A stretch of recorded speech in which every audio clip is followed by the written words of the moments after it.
Hello friends, let me take you to Kerala for 4 nights and 5 days. Day 1. Land in Kochi and in transit to Munnar, visit Chiyappara Waterfalls and Vallara Waterfalls. Chin up because then you can see from where this waterfall start. In transit, stop at Spices Garden to do some shopping for your wonder mother and to have delicious meal because they serve till 4 pm only. So we choose to watch Bharatnatyam and Kalari Paitu, then amusement park which continues from 5 to 6 and 6 to 7 pm back to back. I must say it was a mesmerizing moment on day 1 from Munnar. I volunteered to have an experience with the Ragas and they welcomed.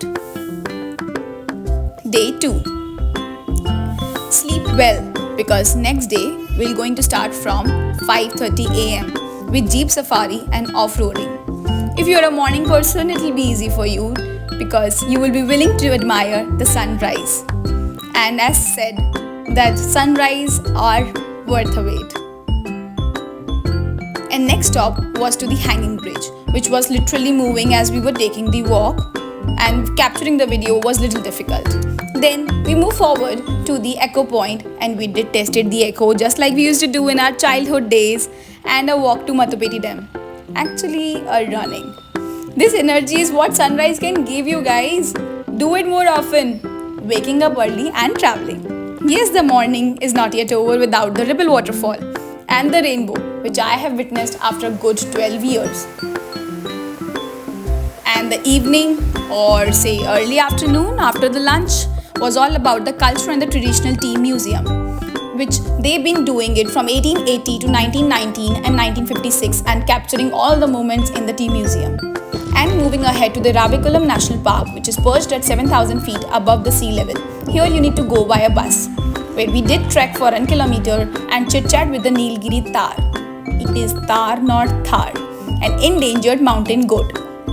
Must say no, above the clouds nature hit you different. And day 3, hooray! Let's celebrate Onam! Because we are in Kallara and in Alleppey.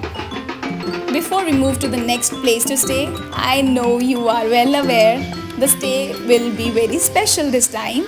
But let's celebrate with them while we are moving forward for our stay. Yes, you guessed it right. The stay is planned in the houseboat.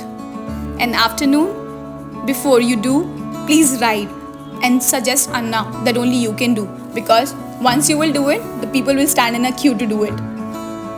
Afternoon was all about sitting with myself in the nature and having a chit chat and having a Onam special meal. My mouth is still watering, it was so yummy, and having the paisam was one of an experience. Then moving forward to evening with water all around and no chaos, and beautiful company with the guest in the houseboat from all the region across India. Don't you get this chance every day? Welcome the happy moon. Couldn't have asked more to celebrate the beautiful festival in Kerala. Day 4, we are taking you to Varkala beach and the Black Sand beach. Let's say capture the sunset, go back to the hotel, have food and sleep tight for the next day, no? No. Yes, a big no. Sit in sand, listen to the waves. I would say that be a kid. Play. Be around with nature. Playing in sand will take you back to your childhood. And while doing it, remember that you need to do the shopping for banana chips and coconut oil and see how it get extracted, and do some shopping for the cultural saris in off-white and in golden color. That's what we did. As our trip was planned by the god, our departure was planned from Trivandrum, and we visited the very famous Padmanabha Swami temple. It was a 3 hours queue, but waiting was worth.